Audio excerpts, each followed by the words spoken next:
نمیشه خوبه اما 40 نفره. پلیس روسیه 28 سپتامبر نزدیک 40 مهاجری تاجیک را در ناحیه ادینساوای مسکو بازداشت کرده است. دلیل بازداشت آنها را پلیس نداشتن پتنت برای کار در این ناحیه گفته است. مهاجران میگویند یک روز باز گرسنه و در شرایط ناخوب نگهداری میشوند.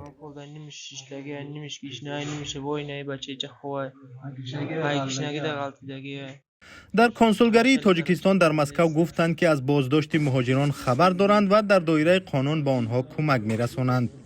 فعالان حمایت از حقوق مهاجران نیز حادثه را پیگیری کردند. اکثریت اونها متاسفانه پتنت ندارند و یا اینکه با پتنت مسکو در شهر ادینسا کار کردن، با پتنت مسکو در ولایت های مسکو متاسفانه کار کردن ممکن است و مهاجرانی که پتنت مسکو دارد در حدود ولایت مسکو حق کار کردن را ندارد.